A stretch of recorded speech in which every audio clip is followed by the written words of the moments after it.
ఈ నక్సల్బరీ ఉద్యమం ఎందుకు వ్యాపించింది?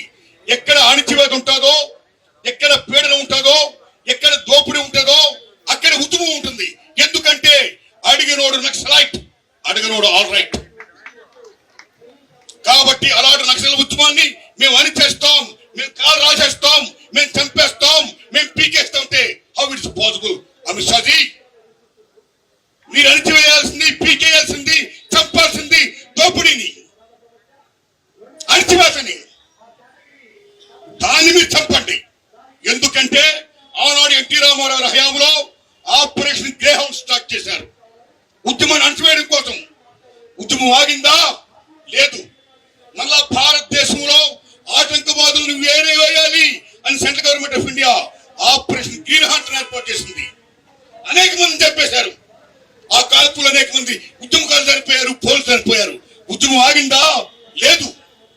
మళ్ళా ఏ ఉద్యమాన్ని అణచివేయడం కోసం, ఏ ఆదివాసీల కోసం ఈ ఉద్యమకారులు ఫైట్ చేస్తున్నారో, ఏ పీడిత ప్రజల కోసం ఈ ఉద్యమకారులు ఫైట్ చేస్తున్నారో, అదే ఆదివాసీలు, అదే ప్రజల్లో విభజించి పాలన తీసుకురావడం సల్వాయుడు వచ్చింది. ఆ సల్వాయుడు పేట అనేక వేల మంది చెప్పేశారు. ఉద్యమం ఆగిందా? లేదు. మళ్ళీ సెంట్రల్ గవర్నమెంట్ ఆఫ్ ఇండియా గారు వాపసు అంది. నక్సలైట్ ఉద్యమంలో చేరిన ఓ తీవ్రవాదులారా, ఓ నక్సలైట్స్లారా, మీరందరూ ఇంటికి వచ్చాయని తిరిగి అన్నారు. వచ్చేసారా? లేదు. ఈవేళ ఏకంగా అమిత్ షా గారు భారతదేశాన్ని నక్సలైట్స్, మావోయిస్టు విముక్తి భారత్ చేస్తా ఉంటాడు. ఆయన హౌ ఇట్ ఇస్ పాసిబుల్? విముక్తి చేయలేడు, విముక్తం చేయలేడైనా. ఆకలి ఉన్నంతకాలం, దోపిడి ఉన్నంతకాలం, పీడన ఉన్నంతకాలం ఉద్యమాన్ని ఎవడు ఆపలేడు. That is the moment. వాడు ఎందుకు ఫైట్ చేస్తున్నారు? వేమన మహానుభావుడు గొప్ప పద్యం చెప్పాడు. తనువులోన పుట్టు తత్వాలను, భూమిలోన పుట్టు సారమెలను, శ్రమములోన పుట్టును సంపదలను, విశ్వదాభిరామ వినురవేమన్నాడు ఆయన.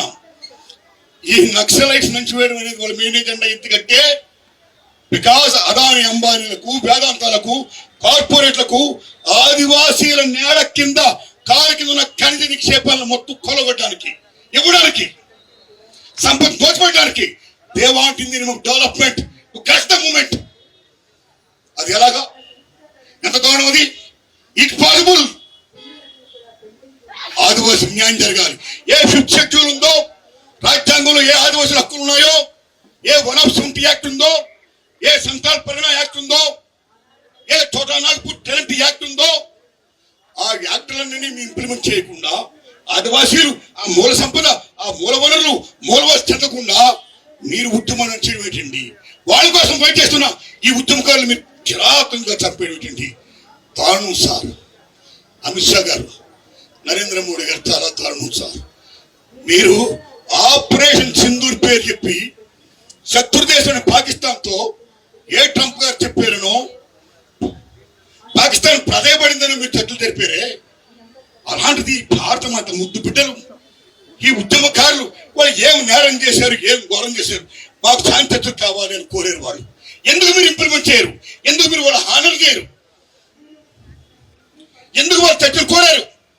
వాళ్ళ పుట్టడం కోసం కాదు, వాళ్ళ ప్రాణమిత్తో కాదు. ఎందుకంటే ఊరిని, ఓడని, అమ్మని, బాబుని, సమస్తాన్ని వదిలేసి ప్రజల కోసం ప్రాణాలు తెగించి పణంగా పెట్టి వీళ్ళు పోరాడుతున్న వాళ్ళు వాళ్ళ ప్రాణం కోసం వాళ్ళు చర్చలు జరుపుతున్నాడు. ఎలా ఈ బ్యాటిల్లో అనేక మంది అమ్మాయికి ఆదివాసి చనిపోతున్నారు, వాళ్ళు చావకూడదు అని వాళ్ళు అడిగారు. సార్ ఏం సార్ ధర్మం ఇది?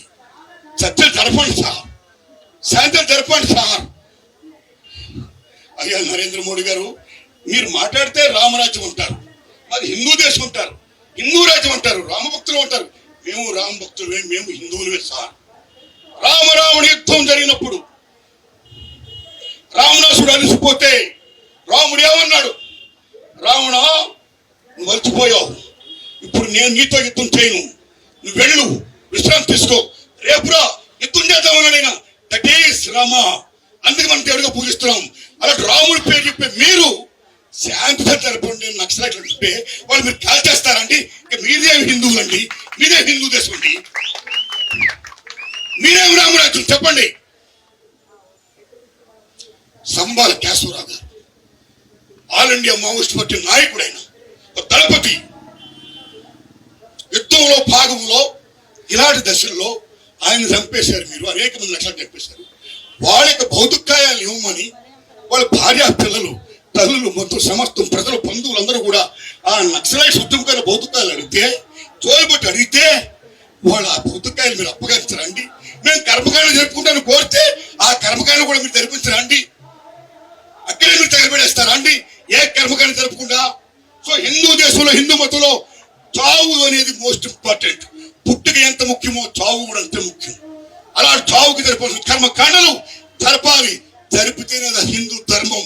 అలాంటి హిందూ ధర్మాన్ని కూడా పాటించిన నరేంద్ర మోడీ గారు మీరే హిందూ రాజ్యం అండి. దుర్మార్గం సార్. అందుకని మీరు ఛత్తీస్గఢ్ నుంచో జార్ఖండ్ నుంచో దండకారం నుంచో 6 రోడ్లు ఢిల్లీ, 6 రోడ్లు టు బాంబే, 6 రోడ్లు టు ఆల్ ఓవర్ ఇండియా అని డెవలప్మెంట్ కోసం అదాని రంపాలకు చేయకుండా వాళ్ళకి విద్యా వైద్యాలు ఇప్పించండి. వాళ్ళ హక్కులు కావాలకుండా ఆలోచన హక్కులు కాపాడండి. అన్నింటిని మించి నక్సలైట్స్ ని మీరు ఇమ్మీడియట్ గా మీరు శాంతికి పిలవండి. ఆ తీర్మానంలో ముఖ్యమైన భాగమే ఇవాళ కమిటీ కోరుతుంది. ఈ కమిటీలో భాగంగా ఇమ్మీడియట్ గా భారతదేశ ప్రభుత్వము నక్సలైట్ శాంతి జరపాలని, ఆపరేషన్ డగార్ని ఇమ్మీడియట్ గా ఆపాలని నేను మనస్ఫూర్తితో కోరుకుంటూ ఇంత గొప్పగా ఈ కమిటీ తీర్మానం చేసిన పెద్దలందరికీ ధన్యవాదాలు చెబుతూ మీ అందరికీ నా నమస్కారం ఉంది. Thanks a lot.